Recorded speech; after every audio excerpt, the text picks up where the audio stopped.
बच्चों last 15 days को lightly मत लेना। बहुत लोग लास्ट के 15 दिनों में पढ़ाई छोड़ देते हैं ये सोच के कि अब तो सब गया। मैं आपको बता रही हूं, आप कंसिस्टेंटली अगर 15 दिन में पढ़ोगे तो आपका स्कोर +200 इजीली हो सकता है। ये करने के लिए आपको क्या करना है मैं आपको सिर्फ 5 मिनट में बताने वाली हूं, so stay tune to the lecture. सबसे इंपॉर्टेंट चीज, प्लीज बहकावे में मत आओ, प्लीज टेंशन में मत आओ। बहुत लोग कहेंगे आपको चलो पढ़ना छोड़ दो, चलो कुछ नहीं होता, लीव इट। नहीं, आपने पढ़ना नहीं छोड़ना। Don't stop studying. आप भले ही पीवाईक्यूज कर लीजिए, आपसे अगर कुछ नहीं हो रहा आप एनसीईआरटी रीड कर रहे हो आप वो कर लीजिए। अगर आपको कुछ नहीं हो रहा है मॉक टेस्ट, मतलब आप पढ़ो। ये मेथड टू मैडनेस क्या है, कैसे पढ़ना है मैं आपको बताने वाली हूँ, but you can not be leaving studying, you can not stop studying. अगर मैं बायो की बात करूं, बायो में प्लीज मेक श्योर आप एनसीईआरटी को रिवाइज कर रहे हो। जब आप एनसीईआरटी को रिवाइज कर रहे हो तो आप सीधा पढ़ो मत, आप थोड़ी थोड़ी देर के लिए, बहुत इंपॉर्टेंट ट्रिक है, ध्यान से सुनिए, आप थोड़ी देर के लिए किताब को अपने सामने खुला रखिए, आप उसको मेमोराइज करने की कोशिश कीजिए। आपने ऑलरेडी चीजों पर स्टार मार्क बनाए होंगे, आपने ऑलरेडी चीजों को अंडरलाइन किया होगा, आपको ऑलरेडी चीजें याद होंगी, क्वेश्चंस आपने मार्क किए होंगे। आप बस उसको खोलो, उसको एक्टिव रिकॉल करके उसको याद करने की कोशिश करो। अगर आपको लग रहा है कि बायो की एनसीईआरटी बहुत बड़ी है, आपसे नहीं हो पाएगा लास्ट के 15 दिनों में, आप हाई वेटेज टॉपिक्स उठाइए।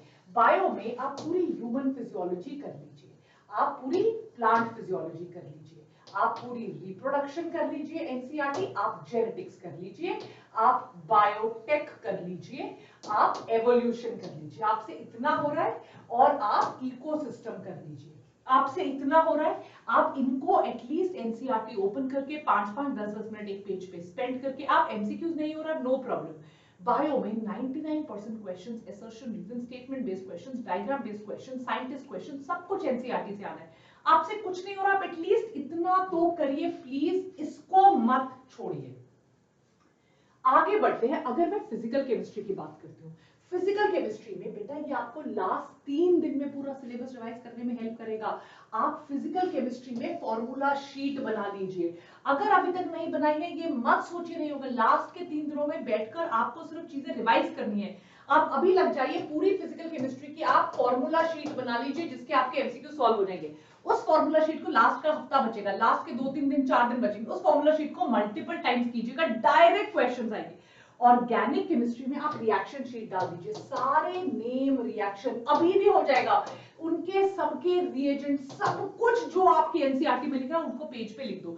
आपके अभी 2 दिन लगेंगे, लास्ट के 2 दिन में आपका 4 बार रिवाइज हो जाएगा, एमसीक्यूज निकल जाएंगे। Don't give up, right? 3 बार 2 बार आप लास्ट के 3-4 दिनों में रिवाइज कर लेंगे। प्लीज इनकी रिएक्शन शीट्स अभी 15 दिन पहले बनाइए अगर नहीं बनाई है। इनऑर्गेनिक केमिस्ट्री में एनसीईआरटी के सबसे इंपॉर्टेंट पॉइंट्स निकालकर 5-6 पेज के नोट्स में टिक लिख, एक दिन लग जाएगा आपका, आज का दिन लग जाएगा, 22 तारीख, 23 तारीख, 24 तारीख, एंड में 5, 6, 7 को ये चीजें आपको इतनी काम आएंगी, आप इनको बैठकर तब 5-5, 6-6 बार रिवाइज करोगे, बहुत काम आएगा। Do this right now. रही बात फिजिक्स की, फिजिक्स के पेपर्स अपने मम्मी पापा को रिस्पॉन्सिबिलिटी दीजिए, सारे ग्राफ्स फिजिक्स के जीरोक्स करके एक बार स्टेपल कर लेंगे, सारे पॉइंट्स टू पॉन्डर फिजिक्स के आप उनको लिख दीजिए कहीं याद, अपने फोन में फोटो खींच के रख लो। लास्ट के 4-5 दिन में उस फोन में और कोई ऐप नहीं, कुछ नहीं, बस पॉइंट्स टू पॉन्डर आप ऐसे ऐसे स्वाइप करके देखते जा रहे हो।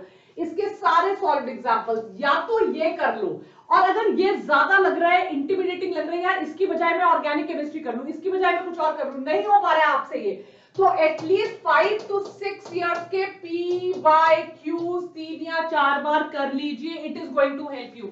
अगर अभी करोगे तो लास्ट के 3 दिनों में 2-3 बार आपका सिलेबस, सारे graph, points to pointer, solved examples अभी क्योंकि एक जगह होंगे, 2-3 बार आखिर में रिवाइज हो जाएगा।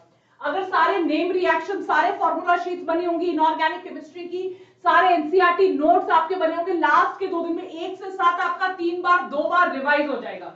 अगर अभी आपने सारी बायो एनसीईआरटी रिवाइज करके लिख लिया, अंडरलाइन करके, मेमोराइज करके, अपने दिमाग में बिठा लिया अभी 3-4 बार, और उसके बाद अगर बहुत कुछ मुश्किल लग रहा है उसको फटाफट फटाफट फटाफट बस ऐसे लिखते चले गए, लिखा होगा, ये करके रेडी रखो ताकि 1 से 7 के बीच में आप अपने सिलेबस को 3 या 4 बार रिवाइज करो। लास्ट के 15 दिनों में 400 से 600 स्कोर आ सकता है अगर ये करोगे। लास्ट के 15 दिनों में गिव अप नहीं करना है। सबसे पहले हमारा टेलीग्राम ग्रुप ज्वाइन कर लो, डॉक्टर वानीज biotonic for read, comment section में मैंने पिन किया होगा। चैनल को लाइक शेयर सब्सक्राइब कर लो, क्योंकि ऐसी सारी आपको सिर्फ वेदांतु बायोट्रॉनिक में मिलने वाली है। Take care, bye.